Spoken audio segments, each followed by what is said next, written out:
Hello there, welcome to your favorite 5-minute program, one day at a time. Today's topic is skeleton in the closet. We'll be reading Genesis chapter 38, verse 24. But if you have your free time, you can read the entire chapter to understand it better. About 3 months later, Judah was told, "Your daughter-in-law Tamar is guilty of prostitution, and as a result, she is now pregnant." Judah said, "Bring her out and have her burned to death." Can you imagine? Judah was told in today's passage that his daughter-in-law was pregnant. And what did he say? Because this daughter-in-law was supposed to be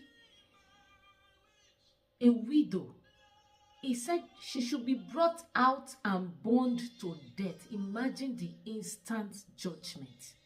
And this same Judah had skeletons in his closet.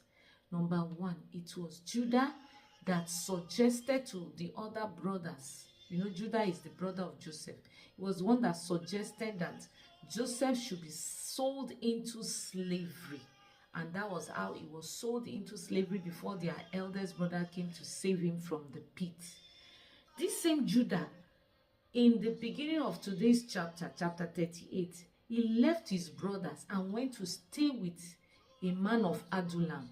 And it was there he married his Canaanite wife. So he left his brethren and went and stayed with an unbeliever.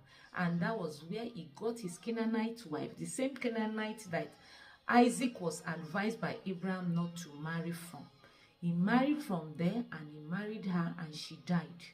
After she died, he went and slept with a prostitute, not knowing that this prostitute is this same daughter-in-law that he was about to put to death. How often do we go ahead and judge others when we have skeletons in our own closet? The Bible says in Matthew chapter 7 verse 3, "Why do you look at the speck of sawdust in your brother's eyes and pay no attention to the plank in your own eye?" This was Jesus talking to the Pharisees and the Sadducees.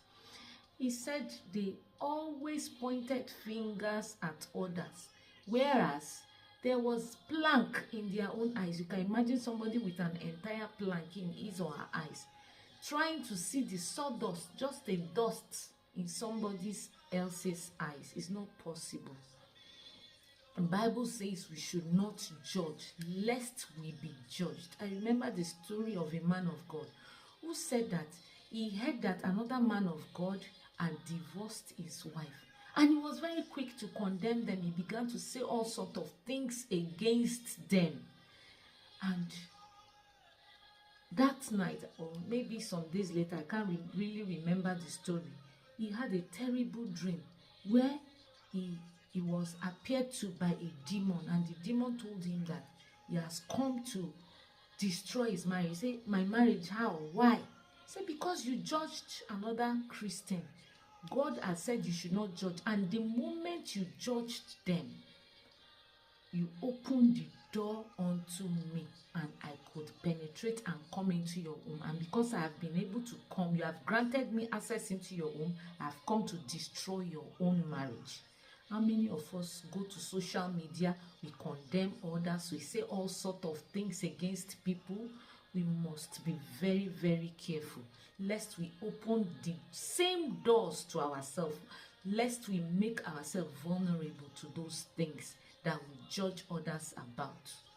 In today's story, we see where Judah was having so many skeletons in his own closet, and yet he was quick to judge, to the extent of trying to kill somebody else. But if you read that story further, you will see where Tamar brought out some evidence to show that it was Judah that was responsible for that pregnancy. If she had not done that, he would have killed her. Let's watch out. Let's try to pay attention to those specks in our own eyes, and let's allow God to heal us. Heal us first, so that we can be able to help others out of their own situations as well. We are children of God. Let's portray ourselves the same way. As we go out into this week, Instead of judging others, help them out of those situations, and God will bless you in return. God bless you. Till I come your way next week. It's bye for now.